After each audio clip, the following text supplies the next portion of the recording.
আসসালামু আলাইকুম। আশা করি সবাই ভালো আছেন, আমিও ভালো আছি। আমরা তো অনেক ধরনের সসই দেখি, বাট আমার তেঁতুলের সসটা ভালো লাগে। এর জন্য আজকে একটু তেঁতুলের সস বানাবো। আর এই তেঁতুলের সস বানাতে আমার যে সকল ইনগ্রিডিয়েন্টস প্রয়োজন সেগুলো হচ্ছে তেঁতুল, বিট লবণ, রেগুলার খাবার লবণ, মরিচের গুঁড়ো, পানি আর চিনি। ফার্স্টেই তেঁতুলগুলোকে পরিষ্কার করে নেব।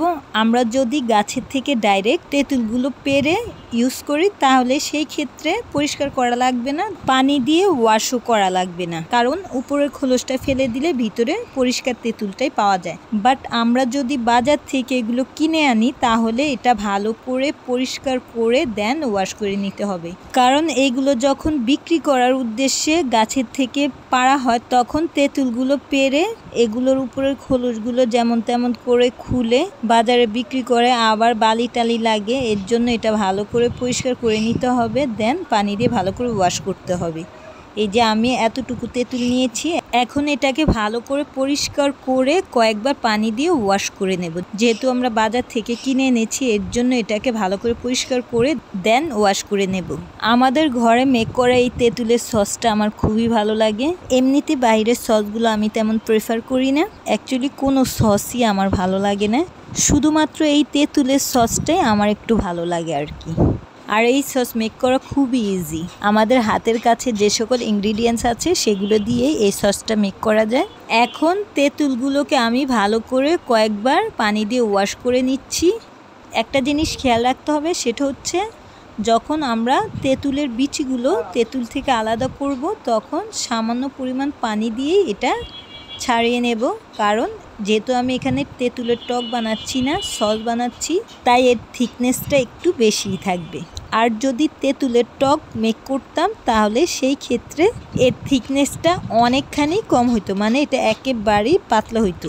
যেহেতু সস একটু ঘন থাকে তাই এটাতে পানির পরিমাণটা একেবারেই অল্প হবে।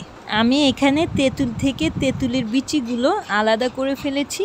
যেহেতু পানি একেবারেই অল্প হয়েছে তাই আমি আরেকটু পানি দিয়ে নিয়েছি, দেন তেঁতুলের বিচিগুলোকে তেঁতুল থেকে আলাদা করে ফেলেছি। এবার এক এক করে সবগুলো ইনগ্রিডিয়েন্টস দিয়ে দিচ্ছি। ফার্স্টে বিট লবণ দিয়েছি, এবার খাবার লবণ দিয়ে দিচ্ছি। এখন দেব মরিচের গুঁড়ো। এখানে মরিচটাকে হালকা তেলে দেন আধা ভাঙা করে গুঁড়ো করে নেওয়া হয়েছে। আমরা চাইলে এখানে পুরা মরিচটাও ইউজ করতে পারি, তবে শুধু মরিচটাকে আগুনে পুড়ে নিতে হবে, তেল দিয়ে কিন্তু ওইটা ভাজা যাবে না, আর নয়তো বা এমন করে নিতে হবে।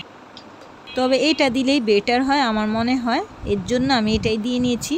ভাজা শুকনো মরিচের একটা সুন্দর স্মেল আসে, এর জন্য আমি এই শুকনো মরিচটা দিয়েছি। এবার দিয়ে দিচ্ছি চিনি।